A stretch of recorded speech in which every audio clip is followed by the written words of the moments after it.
Hi, magandang araw po.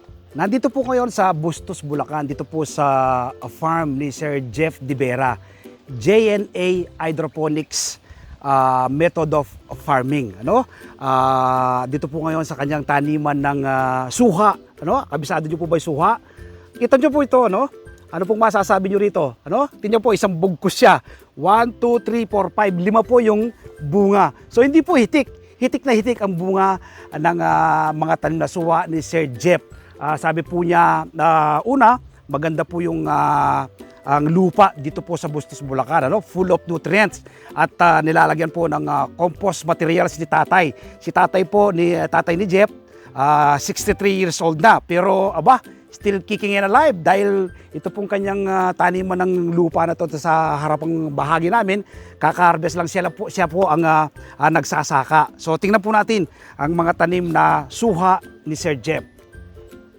So yan po, ang laking kumpul po nito, kita niyo po, kumpul-kumpul po siya, Yan, Yan.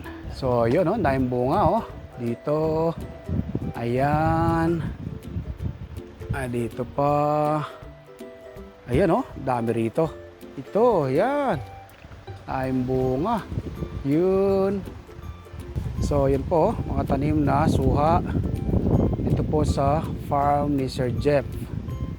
Ayan. Dito, napakarami. Nakababa lang sila, Yun.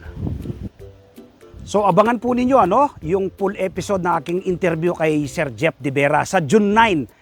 Araw po ng linggo, nakaka-inspire po siya dahil nagsimula siya ng business without capital, Wala siyang nilabas na puhunan. Bakit? Dahil po yung ginamit ng materials sa kanyang pagtatanim, galing lang po sa palengke, yung mga styrobox po. Kratky method po kasi yung kanyang pamamaraan ng hydroponics method of farming, Galing lang po sa palengke. Tapos meron po siyang seeds ng lettuce, nahingi na seeds ng lettuce. Yung po yung kanyang pinagsimulan. Unti-unti, Unti-unti po niyang pinalaki. Mahilig po kasi si Sir Jeff dahil engineering by profession po siya. Mahilig po siyang mag-research, Tapos nung una, trial and error. At ngayon, unti-unti na po siyang pumapalawot sa larangan po ng hydroponics method of farming. 35,000 a month, more or less, kinikita na po ni Sir Jeff sa kanyang pamamaraan. So nagawa po ni Sir Jeff De Vera yan ang pagtatanim ng sariling pagkain. Magagawa rin po ninyo. Nagawa po ninyo yung likod na magtanim, magagawa rin po ninyo. Food security starts at home. Happy farming po! God bless!